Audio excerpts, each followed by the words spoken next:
இயேசு கிறிஸ்துவின் இணையற்ற நாமத்தில் வாழ்த்துக்கள். இந்த நாளிலும் ஏசாயா தீர்க்கதரிசியினுடைய புஸ்தகம் 37வது அதிகாரத்தை தியானிக்கப் போகிறோம். 4 அதிகாரங்களிலே எசேக்கியா ராஜாவினுடைய வாழ்க்கையிலே நடந்த வரலாற்று குறிப்புகளை இங்கே ஏசாயா எழுதி வைத்திருக்கிறதை நாம் பார்க்கிறோம். இந்த 37ஆம் அதிகாரத்தில் எருசலேமினுடைய மீட்பானது முன்னறிவிக்கப்படுகிறதையும் எசேக்கியா ராஜாவினுடைய விண்ணப்பத்தையும் சனகரிப்பினுடைய வீழ்ச்சியையும் குறித்து இங்கே வேதம் குறிப்பிடக்கூடியதாக இருக்கிறது.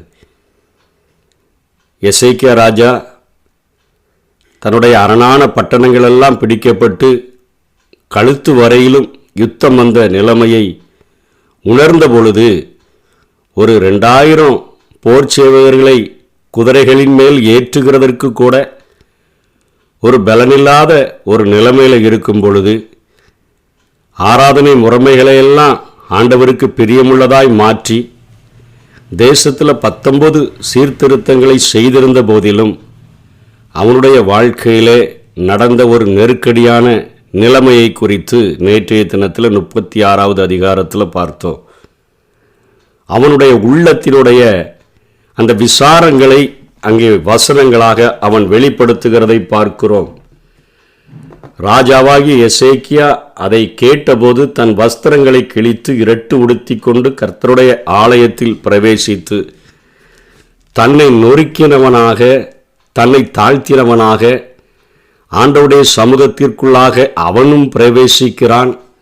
அரண்மனை விசாரிப்புக்காரர்களாகிய எலியாக்கிம, சம்பிரதியாகிய செப்னாவை, ஆசாரியர்களின் மூப்பர்களை, இவர்களை ஆமோத்சின் குமாரனாகிய ஏசாயா என்னும் தீர்க்கதரிசியினிடத்திற்கும் அவர்களையும் தாழ்த்தி கடந்து செல்லும்படியாக ஏசாயாவினுடைய வாயிலிருந்து வரக்கூடிய தேவனுடைய வார்த்தைகள் என்ன என்பதை அறியும்படியாக அவன் அனுப்புகிறதை பார்க்கிறோம். அவனுடைய நிலைமையை சொல்லுகிறான். 3ஆம் வசனத்தில் இவர்கள் அவனை நோக்கி, இந்த நாள் நெருக்கமும் கண்டிதமும் தூஷணமும் அனுபவிக்கிற நாள், பிள்ளை பேரு நோக்கமாக இருக்கிறது, பெறவோ பலன் இல்லை. எவ்வளவு ஒரு நெருக்கமான ஒரு சூழ்நிலை. தன்னுடைய ஜனங்களின் மத்தியில் எபிரேய பாஷையிலேயே அந்த ரப்சாக்கே கேவலமான வார்த்தைகளை பேசுகிறான். எசேக்கியா அவங்களை தவறுதலாக நம்ப பண்ணுகிறான். அவன் கர்த்தருடைய வல்லமை என்று சொல்லியெல்லாம் உங்களை ஏமாற்றுகிறான் என்று சொல்லி அத்தனையாக அவ்வளவு இழிவாக பேசின எல்லா காரியங்களையும் மனதிலே வாங்கி கொண்ட அந்த எசேக்கியா தன்னுடைய நிலைமையை தன்னுடைய அதிபதிகளின் இடத்துல சொல்லி அங்கே ஏசாயாவின் இடத்துல அனுப்புகிறான். நெருக்கத்தை நான் அனுபவிக்கிறேன், கண்டிதத்தை அனுபவிக்கிறேன், தூஷணத்தை அனுபவிக்கிறேன். என்னுடைய வாழ்க்கையில் அவன் சொல்லுகிறான், திரும்ப சொல்லுகிறான், பிள்ளை பேரு நோக்கமாக இருக்கிறது, ஆனால் பெறவோ பலன் இல்லை என்று சொல்லி அவர்கள் 4ஆம் வசனத்தின் பின்பகுதியிலே சொல்லுகிறார்கள், ஆகையால் இன்னும் மீதியாக இருக்கிறவர்களுக்காக விண்ணப்பம் செய்வீராக என்று எசேக்கியா சொல்லச் சொன்னான் என்றார்கள். இந்த இருதயத்தினுடைய விசாரங்களை தன்னுடைய அரண்மனையிலே இருக்கக்கூடியவர்களிடத்தில் சொன்னது மாத்திரமல்ல, அவனும் ஆண்டவராகிய அந்த தேவனை நோக்கி ஆலயத்தில் அப்படியே போய் அவன் இருந்து ஜெபிக்கிறான். ஆண்டவரே எனக்கு உதவி செய்வீராக. ஆலயத்தில் பிரவேசித்து அவன் ரெட்டுடுத்தினவனாக தன்னை தாழ்த்தி இருக்கிறதை பார்க்கிறோம். இந்த இடத்துல ஒரு முன்னறிவிப்பு, ஒரு தீர்க்க தரிசனமானது எசேக்கியாவின் மூலமாக, ஏசாயாவின் மூலமாக முதலிலே உரைக்கப்படுகிறது. அப்பொழுது ஏசாயா அவர்களை நோக்கி, அசீரியா ராஜாவின் ஊழியக்காரர் என்னை தூஷித்ததும் நீர் கேட்டதுமான வார்த்தைகளினால நீர் பயப்படாதையோ. ஒரு தைரியமான ஒரு வார்த்தையை ஏசாயா சொல்லுகிறான். எவ்வளவோ மோசமான நிலைமை, நெருக்கம், அதிகமான பிரச்சனை, இதன் மத்தியில் கொடுக்கிறதுக்கும் கையில் வேற எந்த காரியமும் இல்லை. ஆலயத்தினுடைய கதவுகளின் நிலைகளில் பதிக்கப்பட்டிருந்த பொன் தகடுகளை முதற்கொண்டு கலட்டி கொடுத்தாச்சு. தேசத்திலிருந்து கொடுப்பதற்கு ஒன்றுமே இல்லை. இன்னும் பணத்தை வாங்கிறதுக்கும் கொள்ளையடிக்கிறதற்கும் வந்து நிற்கிற அந்த நிலைமையை உணர்ந்தவனாக அந்த நிலைமையை சொன்ன பொழுது அங்கே ஏசாயா சொல்லுகிறான், பயப்படாதீங்க, நீர் பயப்பட வேண்டாம், எல்லாத்தையும் நான் கேட்டு இருக்கிறேன், இதோ ஒரு செய்தியை கேட்டு தன் தேசத்துக்கு திரும்புவதற்கான ஒரு ஆவியை நான் அவனுக்குள் அனுப்பி அவனை அவன் தேசத்தில் பட்டயத்தால் விழ பண்ணுவேன் என்று கர்த்தர் உரைக்கிறார் என்பதை உங்கள் ஆண்டவனிடத்தில் சொல்லுங்கள் என்றான். ஆண்டவர் உள்ள ஒரு ஆவி அனுப்பி அவன் உள்ளத்துக்குள்ள ஒரு குழப்பத்தை உண்டு பண்ணி அவனை ஏதோ ஒரு காரியத்தை பேசி இந்த தீர்மானத்திலிருந்து அவனை நான் திசை திருப்பிடுவேன் அப்படிங்கிற ஒரு காரியத்தை இங்கே சொல்லுகிறார். அசீரியா ராஜா லாகிஸை விட்டு புறப்பட்டான் என்று கேள்விப்பட்டு ரப்சாக்கே திரும்ப போய் அவன் லிப்னாவின் மேல் யுத்தம் பண்ணுகிறதை கண்டான். அப்பொழுது எத்தியோப்பியாவின் ராஜாவாகிய திராக்கா மோடு யுத்தம் பண்ண புறப்பட்டான் என்று சொல்ல கேள்விப்பட்டான். அதை கேட்டபோது அவன் எசேக்கியாவினிடத்திற்கு ஸ்தானாபதிகளை அனுப்பி இப்படிப்பட்ட ஒரு உள்ளத்தில் ஒரு திருப்புதலை ஆண்டவர் ஏற்படுத்தி அசீரியா ராஜாவாகிய சனகரிப்பு லாகிஸை விட்டு புறப்பட்டுட்டு போய் அவன் லிப்னாவின் மேலே யுத்தம் பண்ணுகிறத ரப்சாக்கை கண்ட போதிலும் கூட அவன் இதை விட்டுட்டு போகிறதுக்கு மனதில்லாமல் இவன் ரெட்டுடுத்தினவனாக அங்கே ஆலயத்தில் ஜெபம் பண்ணுகிறான். அதாவது எப்படி சூளையினுடைய அந்த அக்கினி 7 மடங்கு அது சூடாக்கப்பட்டதோ அதே போலதான் பிரச்சனைகளுக்கு மேலே பிரச்சனை. நம்ம சொல்லுகிறோமே வெந்த புண்ணில் வேல் பாய்கிறது போல என்று சொல்லி அப்படிப்பட்ட நிலைமையில திரும்பவும் அங்கே ரப்சாக்கி ஒரு கடிதத்தை எழுதி கொடுத்துட்டு போகிறான். என்ன எழுதுறான்? யூதாவின் ராஜாவாகிய எசேக்கியாவுக்கு நீங்கள் என்ன சொல்லணும்னா, எருசலேம் அசீரியாவின் ராஜாவின் கையில் ஒப்பு கொடுக்கப்படுவதில்லை என்று நீ நம்பியிருக்கிற உன் தேவன் உன்னை எத்த ஒட்டாத ஏமாற்ற ஒட்டாத ஆண்டவருக்கு விரோதமான வார்த்தைகளை இப்போ அந்த லெட்டரை எழுதுறான். இதோ அசீரியா ராஜாக்கள் சகல தேசங்களையும் சங்கரித்த செய்தியை நீ கேள்விப்பட்டிருக்கிறாய், நீ தப்புவாயோ? என் பிதாக்கள் அழித்துவிட்ட கோசானையும் ஆரானையும் ரேட்சேப்பையும் தெலாசாரில் இருந்த ஏதேனின் புத்திரரையும் அவருடைய தேவர்கள் தப்புவித்ததுண்டோ என்று சொல்லி போன அதிகாரத்தில் காண்பித்தது போலவே இந்த அதிகாரத்திலும் அவன் காண்பிக்கிறதை பார்க்கிறோம். கோசான் என்பது வட மெசொப்பொத்தேமியாவில் உள்ளது. இது 2 ராஜாக்கள் 17:6 குறிப்பிடப்படுகிறது. இஸ்ரவேலரினுடைய முன்னோரான ஆபிரகாம் கோசானுக்கு மேற்கே பாலிக் நதி அருகில் உள்ள ஆரானிலே அவர் வாழ்ந்து வந்தார். ரேட்சேப் ஆரானுக்கும் ஐபிராத் நதிக்கும் இடையே அமைந்துள்ளது.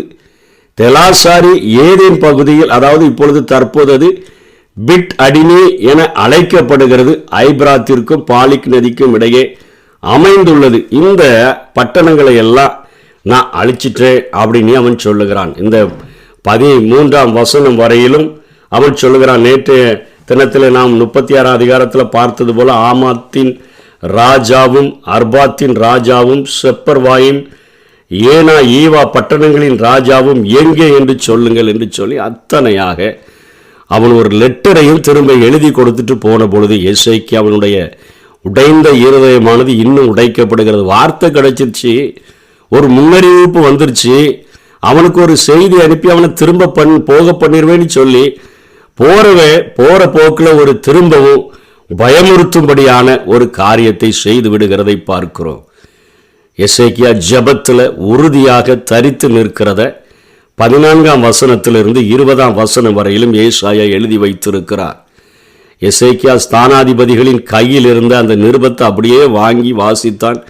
கர்த்தருடைய ஆலயத்துக்கு போய் அதை கர்த்தருக்கு முன்பாக விரித்து ஆண்டவருக்கு தெரியப்படுத்துகிறான். அவன் வாசித்தது மாத்திரமல்ல, ஆண்டவருடைய ஆலயத்தில் போய் அதை கர்த்தருக்கு முன்பாக விரித்து கர்த்தரை நோக்கி, சேனைகளின் கர்த்தாவே, கேருபீன்களின் மத்தியில் வாசம் பண்ணுகிறவரே, இஸ்ரவேலின் தேவனே, நீர் ஒருவரே பூமியின் ராஜ்யங்களுக்கெல்லாம் தேவனானவர், நீர் வானத்தையும் பூமியையும் உண்டாக்கினீர் என்று சொல்லி, எப்படி சாலமோன் சொன்னாரோ, வானாதி வானங்களும் உம்மை கொள்ளாதே, நான் கட்டுகிற ஒரு ஆலயம் எப்படிப்பட்டது என்று சொல்லி அந்த காரியங்களை இருதயத்தில் உணர்ந்தவராக அனுபவிக்கிறவராக, நீர் ராஜ்யங்களுக்கெல்லாம் தேவனானவர், நீர் வானத்தையும் பூமியையும் உண்டாக்கினவர் கர்த்தாவே, உமது செவியை சாய்த்து கேளும் கர்த்தாவே, நீர் உமது கண்களை திறந்து பாரும், சனகரிப் ஜீவனுள்ள தேவனை நிந்திக்கும்படிக்கு சொல்லி அனுப்பின வார்த்தைகளை எல்லாம் கேளும். கண்ணீரோடு கூட ஜெபம் பண்றாரு. இருதயத்தில் அத்தனை வேதனை, நெருக்கம், கண்டினம், தூஷணம் இவைகளை அனுபவிக்கிற நாள் பிள்ளை பேரு நோக்கமாக இருக்கிறது. ஆனால் பெறுகிறதற்கு பலன் இல்லை. அத்தனையான ஒரு கொடுமையான வேதனையோடு கூட வெந்த புண்ணில் வேல் பாய்ச்சினது போல திரும்ப நிருபம் வந்து அவனை காயப்படுத்தின பொழுது அத்தனையாய் ஜெபிக்கிறான். கர்த்தாவே, அசிரிய ராஜாக்கள் அந்த ஜாதிகளையும் அவர்கள் தேசத்தை நாசமாக்கி அவர்களுடைய தேவர்களை நெருப்பில் போட்டதெல்லாம் மெய்தான் ஆண்டவரே, அவைகள் தேவர்கள் அல்லவே, மனுஷர் கைவேலையான மரமும் கல்லும் தானே. ஆகையால் அவைகளை நீர்த்துளியாக்கினார்கள், அழித்து போட்டார்கள். இப்பொழுதும் எங்கள் தேவனாகிய கர்த்தாவே, நீர் ஒருவரே கர்த்தர் என்று பூமியின் ராஜ்யங்கள் எல்லாம் அறியும்படிக்கு எங்களை அவன் கைக்கு நீங்களாக்கி ரட்சியும் என்று விண்ணப்பம் பண்ணினான் என்று சொல்லி பார்க்கிறோம். அத்தனையாக பாரத்தோடு கூட செய்த ஒரு அருமையான ஜெபத்தையும் இங்கே ஏசாயா எழுதி வைத்திருக்கிறார். அன்றைக்கும் நம்முடைய வாழ்க்கையில் இவ்வளோ பெரிய பிரச்சனைகள், போராட்டங்கள், வெந்த புண்ணில் வேல் பாய்ச்சுகிறது போல திரும்ப திரும்ப போராட்டங்கள் வந்தாலும் நான் ஆண்டவருக்குள்ளே தானே இருக்கிறேன், ஆண்டவருக்காகத்தானே பணியாற்றுகிறேன், ஆண்டவருக்காகத்தானே நான் செயல்படுகிறேன், ஏன் மீண்டும் மீண்டும் பிரச்சனை அப்படின்னு சொன்னால் இந்த பகுதிகள் நம்ம ஜெபத்தில் உறுதியாக தரித்திருக்கும்படியாக அது நமக்கு போதிக்கிறது. தளர்ந்த கைகளை திடப்படுத்தி தள்ளாடுகிற முழங்கால்களை நாம் பலப்படுத்தி ஆண்டவருடைய சன்னிதானத்தில் தரித்திருக்க வேண்டும் என்று சொல்லி வேதம் விரும்புகிறதை நம்ம இந்த பகுதியில் பார்க்கிறோம். அப்போ சனகரிப்பினுடைய வீழ்ச்சி அதற்கு பின்பாக சொல்லப்படுது.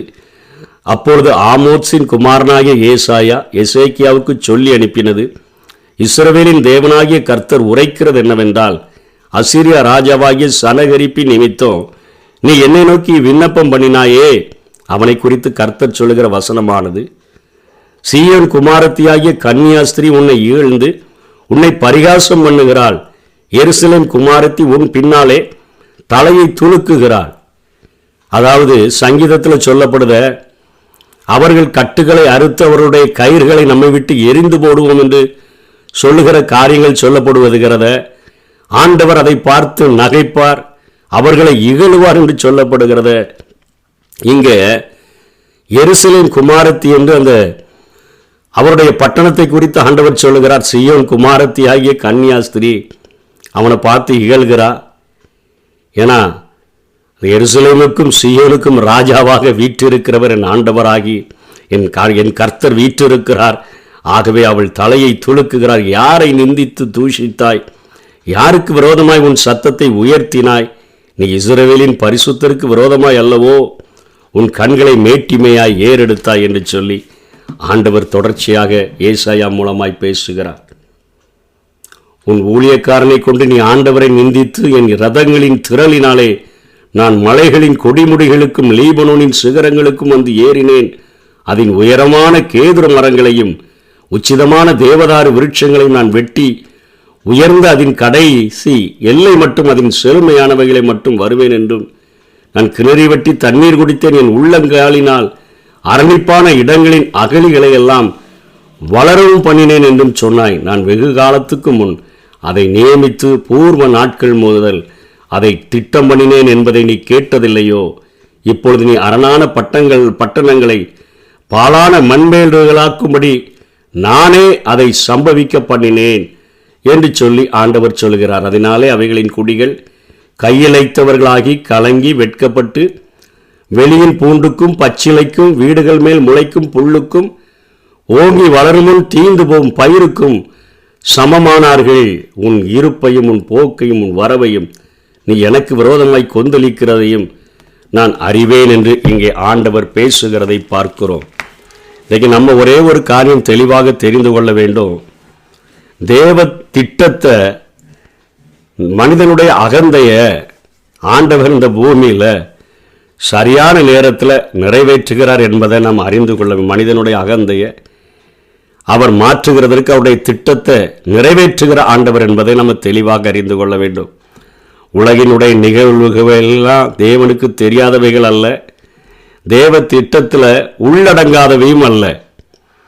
அசீரிய பேரரசினுடைய தோற்றம் நம்ம நினச்சிக்கிறோம், ஒருவேளை ஒரு விபத்து போல் அவங்க வளர்ந்துட்டாங்களோ அப்படின்னு நினைக்கிறோம். இன்றைக்கும் நிறையா நமக்கு விரோதமாய் எழும்புகிற எதிர்ப்புகள், பெரியவர்களாய் தங்களை உருவாக்குகிறவர்களெல்லாம் பார்த்தா அவங்க எப்படியோ இவ்வளோ வளர்ந்துட்டாங்களோ அப்படின்னு நினைக்கலாம்.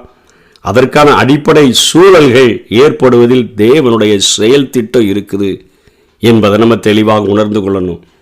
உலகின் அரியன உருவாகுவதும் முடிசூடுதல் நிகழ்வதும் தேவ திட்டத்தினுடைய நிகழ்வுகளை தவிர இடைச்செருகல்கள் அல்ல, இடையில வந்து தோன்றுகிறவைகள் அல்ல. ஆனால் அவற்றை புரிந்து கொள்ளாமல் அதிகாரங்களை கொடூரங்களாக நம்ம பயன்படுத்தணும்னா இயல்பாகவே நம்ம வீழ்ச்சிகளை கண்டடைகிறது உண்டு. ஆகவே இந்த உலகத்தில் நடக்கிற எல்லா காரியங்களும் வெறும் இடைச்செருகல்கள் அல்ல, அது தேவனால் அறியப்பட்டு செய்யப்படுகிற காரியங்கள் என்பதை இங்கே ஆண்டவர் சொல்லிட்டு சொல்கிறாரு. நீ எப்படி எனக்கு விரோதமாய் கொந்தளித்து வீரியம் பேசுனதுனால அது என் செவிகளில் ஏறிட்டுப்பா. நான் என் துரட்டை உன் மூக்கிலையும் என் கடிவாளத்தை உன் வாயிலையும் போட்டு நீ வந்த வழியே உன்னை திரும்பி போக பண்ணுவேன் என்று சொல்லி ஆண்டவர் பேசி உனக்கு அடையாளமாய் இருப்பது எசேக்கியாவுக்கு சொல்கிறார். ஏன்னா அசிரியர்கள் எப்போவுமே நாடு கடத்தி கொண்டு போயிடுவாங்க. அதனால தான் 36 அதிகாரத்திலே சொல்கிறாரு, இந்த பாலும் தேனும் ஓடுகிற தேசத்தில் இருக்கிறது போல ஒரு காரியத்தை எங்கள் ராஜா உங்களுக்கெல்லாம் வாய்க்க பண்ணுவார், நீங்கள் காணிக்கையோடு கூட என்கிட்ட வாங்கன்னு ரப்சாக்கே பேசினார. தேசத்திலிருந்து குடியேற்றி கொண்டு போயிடுவேன்னு சொல்லி ரப்சாக்கே மிரட்டினார. அந்த வார்த்தைகளை சொல்லி எசேக்கியா ஜெபம் பண்ணாவிட்டாலும் கூட ஆண்டவர் அந்த வார்த்தைகளை உற்று கவனித்தவராக பேசுகிறார். நீ இங்கே தான்ப்பா இருப்பா அப்படின்னு சொல்லுகிறதற்கு உனக்கு அடையாளமாக இருப்பது என்னவென்றால், இந்த வருஷத்தில் தப்பி பயிராகிறது, 2ஆம் வருஷத்தில் தானாய் விளைகிறது, 2ஆம் வருஷத்தில் இங்கே தான் இருப்ப, 3ஆம் வருஷத்தில் விதைத்து அறுத்து திராட்சை தோட்டங்களை நாட்டி அவைகளில் கனிகளை புசிப்பீர்கள். யூதா வம்சத்தாரில் தப்பி மீந்திருக்கிறவர்கள் மறுபடியும் கீழே வேர் பற்றி மேலே கனி கொடுப்பார்கள். இன்னும் உனக்கு வாய்ப்பு தர்றப்பா. நீ நாடு கடத்தப்பட போகிறதில்ல, உன் தேசத்தில் நீ வேர் பற்றி நீ கனி கொடுக்க போகிற, இங்கே தான் குடியிருக்க போகிற, அவன் கூப்பிட்ட மாதிரி உன்னை இழுத்துட்டு போகிறதில்லன்னு சொல்லி ஆண்டவர் ஒவ்வொரு காரியத்திற்கும் தெளிவாக பேசுகிறதை பார்க்கிறோம்.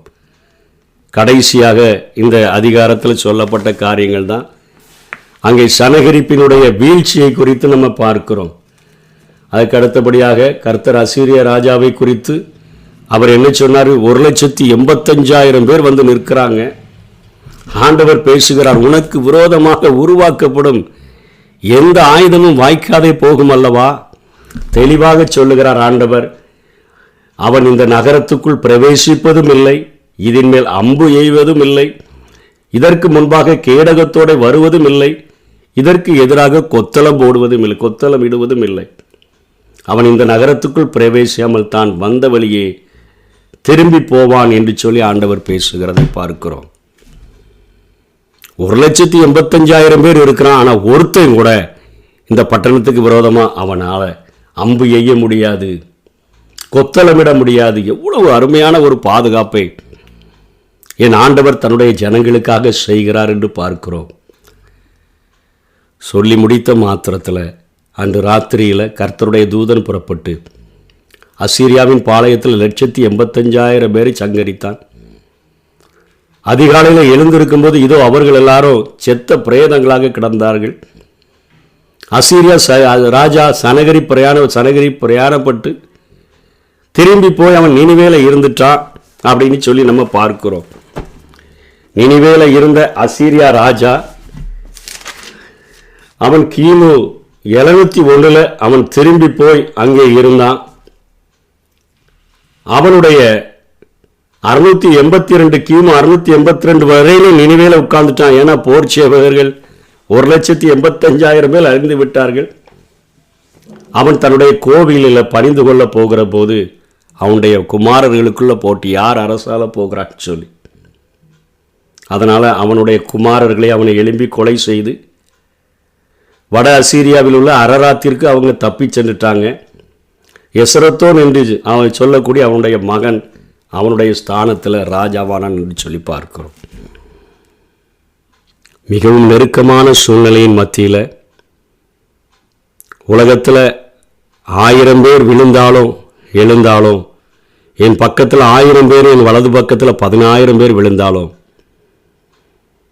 கொடுமையானவர்களுடைய சீரல் மதிலை மோதி அடிக்கிற ஒரு வெள்ளம் போல என் வாழ்க்கையில் கடந்து வந்தாலும், அவருடைய சன்னிதானத்தில் அவரை தேடுகிறதில் உறுதியாய் தரித்திருப்பேன் என்று சொல்லி எசேக்கியா தரித்திருந்த மாத்திரத்தில் ஏசாயாவினுடைய தீர்க்க தரிசனங்களை நம்பி அவனுடைய வாயிலிருந்து சொல்லப்படுகிற வார்த்தைகளை நம்பினபடியினால, தன்னை தாழ்த்தினபடியினால, எதிரிக்கு விரோதமாக எந்த ஒரு வார்த்தையும் பேசாம அமைதியாக இருந்தபடியினால ஆண்டவர் எருசலேமை காப்பாற்றினதை, எருசலேமுக்கு மகா பெரிய ஒரு ரட்சிப்பை கட்டளையிட்டதை இந்த அதிகாரத்தில் பார்க்கணும். நம்முடைய வாழ்க்கையிலும் கொடுமையானவருடைய சீரர் மதிலை மோதி அடிக்கிற வெள்ளம் போல நம்முடைய வாழ்க்கையில் சூழ்ந்து வந்தாலும் அவரை தேடுகிறதுல உறுதியாக இருந்தோன்னு சொன்னால் நிச்சயமாக நமக்கு ஆண்டவர் வெற்றியை தர முடியும்.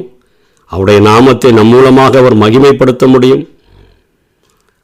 அவர் ஒரு அழுகையின் பள்ளத்தாக்க உருவம் நடந்து வந்து கொண்டிருக்கிற நம்முடைய வாழ்க்கையை நீரூற்றாக மாற்ற முடியும். அவருடைய கரத்தில் ஒப்பு கொடுப்போம். கர்த்தர் தாமே நம்மை ஆசீர்வதிப்பாராக. ஆமென்.